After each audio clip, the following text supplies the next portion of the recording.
Hello, this is Mark Smith with Family Tree Counseling Associates, and I'm here with Steve Cooper. We're going to pick his brain a little bit more. Steve has a reputation of being a really excellent therapist and working with teenagers.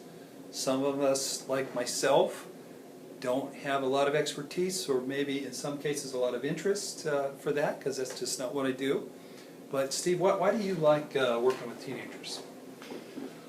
Well, I think it's because I like working with systems. So when I'm working with a teenager, I like seeing their role in how the whole family system operates. And from there, the experience of helping a teenager who either comes in reluctantly because they feel like they're being forced by their parents to come, Right. or comes in because they're desperate because they don't know how to handle something in their life, or some trauma or something going on in the home. The experience of helping a teenager make a good connection with me and then learn that the problems they have are solvable, it's nice to experience a teenager feeling empowered and having that experience that grows, that they can handle the problems in their lives and that they're not trapped in that. Yeah. So it's kind of, I like, teenagers because sometimes it's just the level of friendship that develops between myself and the teenager that it's just a lot of fun to experience. So it's not like you're the doctor up here and they're the lowly teenage client being made. You develop a I relate to relationship. all of my clients as personably as I can. I don't like the sense of I'm here and you're here and I'm Right. pretending to be perfect and I'm looking at your problems, and I'm very real with people, and that includes teenagers. So This is sort of an open-ended question, and that is, what are some signs that a kid might be in trouble or be depressed, or maybe would need some therapy sessions? Well, there are some obvious signs like trouble in school, defiance, anger, fighting, suicidal gestures. There are some more subtle signs that are a child that's always kind of good but quiet. So nobody would ever notice that they had any really problems because they're always quiet. It's kind of wallflower or in the corner. A lot of times a kid like that is having difficulty really developing a sense of connection with other people, and they may not be noticed, because they're so quiet and so good. Then there are others, children who are dominating with other children, or who are being dominated by other children. There's a whole range of signs, but those are some of them. Okay. So you mentioned family systems and roles kids play. Right. What are some of the roles you've noticed in your work with families? Well, there's the role of the dramatic, explosive kid that seems to fall apart or get defiant or get emotionally volatile at whatever provocation might be. There's the role of a kid being like the quiet kid who hides in the background from the chaos and seems like he or she has no problems, but they really do. There's the role of the kid that tries to take on a parental role in the family and control the people around them. Yeah. And especially a sibling, so a more domineering or aggressive or controlling kid. Then there's the kid that doesn't know how to handle his or her emotions without clowning around being a clown. The funny ones. The funny ones.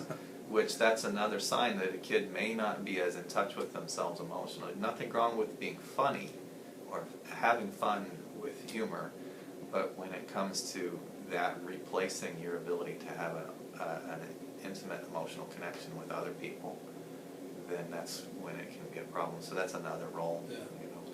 Humor's great, but it should be in the right time. And The right time, place, the right place, and its effect should be to cause more intimacy, not Right. distract from it. Exactly. So with your approach, let's say a family calls you and they want you to see their teenager, how much involvement do you suggest or require from the parents? I would like a lot. I would like, because the way I look at how families operate, you know, the teenager's problems are directly tied into the parents' way of relating. And it's important for me, as much as possible, that the parents be involved in examining how the process works. You can learn ways of seeing your child that you never really thought you could. Mm-hmm. So, you know, it's one where you can learn to interpret your child in a way that's very powerful and connective and liberating for yourself and the child. Mm-hmm. You know, if you're involved. Now, there are certain circumstances where life circumstances may not allow that to happen, or the teenager's level of cutoff with the parents is incredibly high, and then I will do a lot of individual work with that teenager just to help them come out of that cutoff place.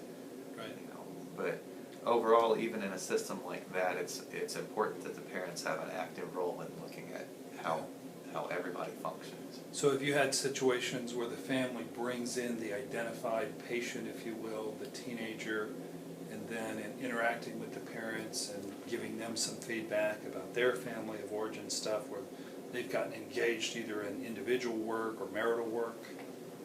I have had many experiences like that. I've had experiences where people bring a teenager in who is the identified problem in the family, and then from there the parents say, well, you know what, this was really about us.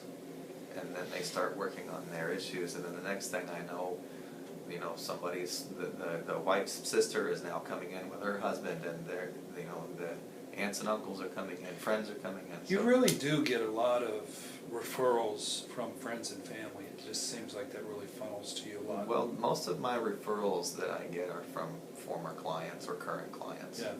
So some from friends, some from not really any from family, but some from friends. But most of them come from clients who are either working with me or have worked with me in the past. Yeah. So you personally haven't done a lot to get your message out or voice things? I so haven't this is really, a little new to you? But yeah, I haven't really had to do a lot of marketing because I get a high number of referrals from clients. Yeah. You know, from the clients that I have, they tend to market me for me. Right. You know. Right. So I don't think I've really done a lot of marketing Yeah. in the 7.5, 8 years I've been. So this venue will give you a chance to sort of get your message out and maybe reach more people and get more people in the office Sure. where you can help their teenagers. So how can people reach you if they want to investigate some time with you? My phone number is 317-370-1657, and my email is stevecooper29@gmail.com. I really recommend Steve Cooper. I see his teenagers out in the waiting room. They look happy to be there for the most part. That's really unusual, and I see the parents out there too being very supportive. So he does good work, and I think he can help your teenagers. So give him a call. Thanks.